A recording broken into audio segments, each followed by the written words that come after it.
Hello बच्चों, आपकी अपनी इस यूट्यूब चैनल में आपका हार्दिक स्वागत है। आज का विषय है काव्य नंबर 8 दोहा अष्टक। दोहे हिंदी साहित्य की अनमोल निधि है। दोहा द्वारा कटाक्ष में उदाहरण देकर समाज के विभिन्न प्रकृति वाले व्यक्ति का स्वभाव उजागर किया जाता है। दोहे व्यावहारिक दृष्टांतों के माध्यम से सरल सहज रूप में जीवन, लोक व्यवहार, गुण, स्वभाव, नीति रीति आदि से परिचित कराते हैं। दोहा द्वारा अपने विचारों का समाज के सामने रखने का सरल व सहज मार्ग है। दोहे द्वारा समाज में हो रही कुरीति को दूर करने का प्रयास है। बच्चों, इसके कवि कबीरदास जी, तुलसीदास जी और रहीम में दोहे का भावार्थ समझेंगे। बीच बीच में शब्दों के अर्थ भी जानेंगे। बड़ा हुआ तो क्या हुआ, जैसे पेड़ खजूर, पंथी को छाया नहीं, फल लागे अति दूर। पंथी पंथ काटने वाला अर्थात मुसाफरी, छाया छाव, अति यानी बहुत दूर। प्रस्तुत दोहे द्वारा कबीरदास जी खजूर के पेड़ का उदाहरण देते हुए समाज के लोगों की संकुचित मनोस्थिति व्यक्त करते हुए कहते हैं कि खजूर का पेड़ बड़ा ऊंचा होने के बावजूद भी वो निकम्मा है। वो राह चलने वाले मुसाफिर को छाया नहीं देता। उसके पेड़ के नीचे कोई भी आराम नहीं कर सकता और उसके फल भी बहुत दूर लगते हैं। इसीलिए खजूर के पेड़ को निकम्मा कहा गया है। समाज का व्यक्ति चाहे कितना भी बड़ा हो, किंतु उसका बड़प्पन अगर किसी के काम नहीं आए तो वो निकम्मा है। कैसे? जैसे समुद्र बहुत विशाल है, उसमें विपुल प्रमाण में जल भरा हुआ है। उस जल की एक बूंद भी किसी के प्यास बुझाने में काम नहीं आती, इसीलिए वो निकम्मा है। दोहा नंबर 2, साधु ऐसा चाहिए जैसा सुख सुहाए, सार सार को गही रहे, थोता देही उड़ाए। साधु सज्जन व्यक्ति, सुख अनाज साफ करने का साधन, सार सार काम की चीज, थोता गेहूं के ऊपर का छिलका, उड़ाए उड़ाना। प्रस्तुत दोहा द्वारा कबीर जी कहते हैं कि साधु हमेशा सुख के समान होना चाहिए।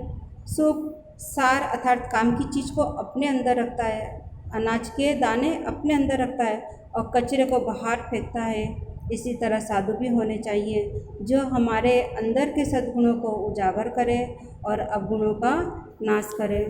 दोहा नंबर 3, माखी गुड़ में गड़ी रहे, पंख रहो लिपटाए, हाथ मले और सिर धुने, लालच बुरी बलाए। माखी अर्थात मक्खी, गड़ी गड़े रहना, लिपटाए लिपटना, हाथ मले हाथ मलना कोशिश करना, सिर धुने सिर पटकना, लालच लोभ, बुरी खराब, बलाई आपत्ति। प्रस्तुत दोहा द्वारा कबीर जी माखी अर्थात मक्खी और गुड़ के उदाहरण द्वारा समझाना चाहते हैं कि लालच बुरी बला है। जिस तरह मक्खी गुड़ के खाने की लालच में गुड़ पर जाकर बैठती है और गुड़ में अपने पैर और पंख फंसा लेती है, लाख कोशिश करने पर भी वो गुड़ से बाहर नहीं आ पाती और अंत में वो गुड़ में फंसकर मर जाती है। इसी तरह इंसान भी कई बार लालची बनकर मुसीबत को आमंत्रण देता है, मुसीबत में फंस जाता है। लालच ऐसी बुरी बला आपत्ति है कि एक बार उसमें जो इंसान एक बार फंस जाता है वो लाख कोशिश करने पर भी उसमें से बाहर नहीं निकल पाता। इसीलिए बच्चों, हमें कभी भी लालच नहीं करनी चाहिए। तुलसीदास जी के दोहे, तुलसी संसार में भांति भांति के लोग, सबसे हिलमिल चालिए नदी नाव संजोग। भांति भांति विभिन्न प्रकार के हिलमिल सबसे मिलकर चलना चाहिए। प्रस्तुत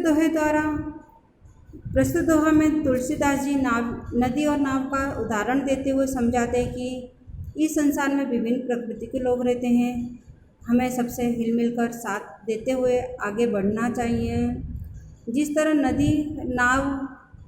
नाव नदी का साथ देकर हिलमिल कर मुसाफिरी को नदी पार करवाते, इसी तरह हमें भी सबसे हिलमिल कर चलना चाहिए, उसी में सबका कल्याण है।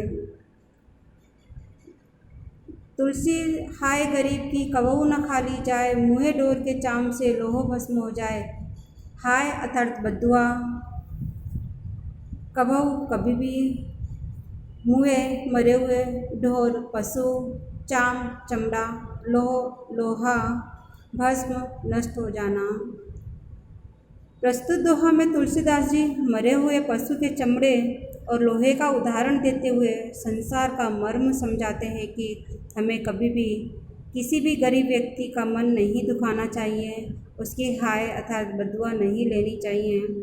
गरीब के दिल से निकली हुई हाय उसे वैसे ही बर्बाद करती है जैसे मरे हुए पशु के चमड़े से लोहा भस्म हो जाता है, अर्थात उसमें काट जंग लग जाता है और वो धीरे धीरे नष्ट हो जाता है।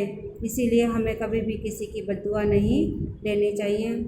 बच्चों, आपको ये मेरी वीडियो पसंद आ रही हो तो इसे लाइक शेयर और सब्सक्राइब करिएगा।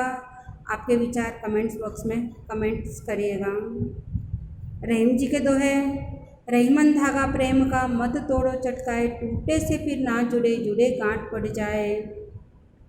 प्रस्तुत दोहा में रहीम जी धागा अर्थात डोरी में लगी गांठ द्वारा समझाना चाहते हैं कि हमें कभी भी प्रेम रूपी धागे को नहीं तोड़ना चाहिए।